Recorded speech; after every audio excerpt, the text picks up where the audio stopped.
इसमें पूरी दिल्ली से कोरोना से संबंधित अलग किस्म का डेटा रियल टाइम बेसिस पे कैप्चर किया जाएगा।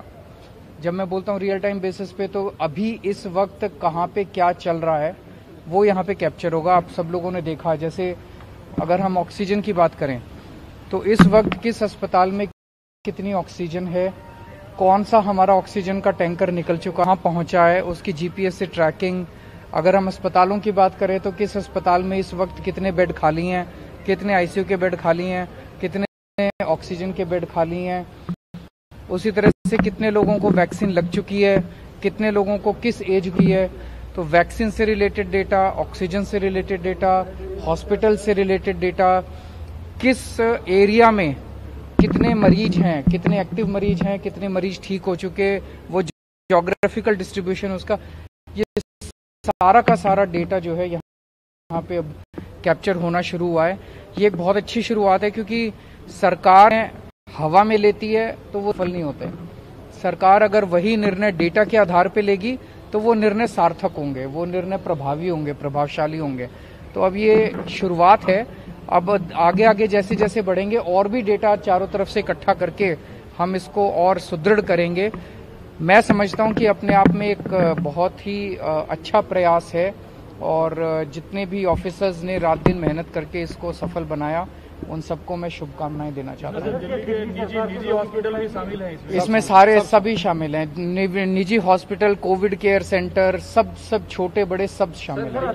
एक तो ये इंटीग्रेटेड रूट तो बनाया ही गया है आपकी तरफ से, लेकिन अगर कोई सरकार का विभाग जो कोरोना से रिलेटेड है, काम कर रहा है, अगर वो अपने पास किसी ऐप के जरिए ये सारी डिटेल लेना चाहे तो वो भी ले सकता है। हाँ, वो भी सबको अवेलेबल कराएंगे। अगर ऑफिसर्स को ये डेटा नहीं अवेलेबल होगा तो फिर वो डिसीजंस कैसे लेंगे? आम आदमी है वो भी इस उसको भी हम देखेंगे कि कितना देना चाहिए, कितना नहीं देना चाहिए, उसके ऊपर भी निर्णय लिया जाएगा। थर्ड लहर की, तीसरी लहर की बात कही जा रही है, सरकार किस तरीके से अपनी तैयारी कर रही है? हम पूरी तरह से, जैसे आप देख रहे हो कि ये सेकंड लहर अगर एक तरह से देखें, दिल्ली के अंदर अब ये काफी कम होते जा रहे हैं केसेस, लेकिन हमारे प्रयास कम नहीं हो रहे।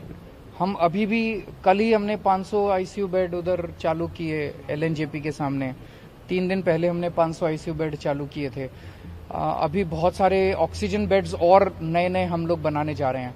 हमारे प्रयास किसी भी हालत में कम नहीं होंगे, बिकॉज इसकी बीमारी का कुछ भी नहीं पता ये कब अपना सर उठा दे और कब ये कम हो जाए।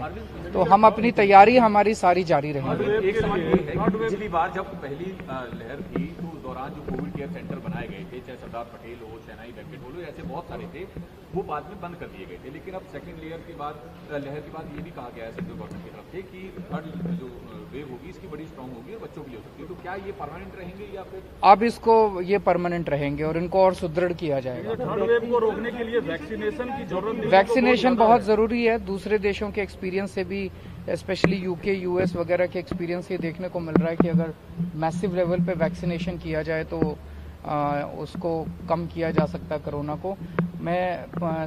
हम देख रहे हैं कि केंद्र सरकार भी इसमें पूरी कोशिश कर रही है, राज्य सरकारें भी पूरी कोशिश कर रही हैं। मैं समझता हूं कि जैसे जैसे वैक्सीन की उपलब्धता बढ़ेगी वैसे वैसे वैक्सीनेशन का प्रोग्राम जो है वो अपनी स्पीड पकड़ेगा। हमने उस कंपनी से कांटेक्ट किया है, डॉक्टर रेड्डीज जो हैं वो इसके अपने देश के लिए डीलर हैं, तो उनसे हमने लिखा है उनको। अभी उनकी तरफ से कोई कॉन्क्रीट जवाब नहीं आया है कि वो कितनी वैक्सीन कब दे सकते हैं। हम लोगों ने 67 लाख शायद मांगी है इसकी, कोविशील्ड की 67 उसकी मांगी है, और लगभग इतनी उनको लिखा है कि आप कितनी दे सकते हैं और कब दे सकते हैं। तो आप सुन रहे थे दिल्ली के सीएम अरविंद केजरीवाल को, जो पत्रकारों से बातचीत कर रहे थे। वे एनडीएमसी कन्वेंशन सेंटर का उद्घाटन करने पहुंचे थे। इसके साथ ही कोरोना की स्थिति जो इस वक्त दिल्ली में बनी हुई, इसको लेकर भी वो जानकारी दे रहे थे पत्रकारों को। एनडीएमसी कन्वेंशन सेंटर का शुभारंभ करने पहुंचे थे दिल्ली के सीएम अरविंद केजरीवाल, जहां पत्रकारों को वो कोरोना की स्थिति इस वक्त दिल्ली में कैसी, उसको लेकर उनको बता रहे थे।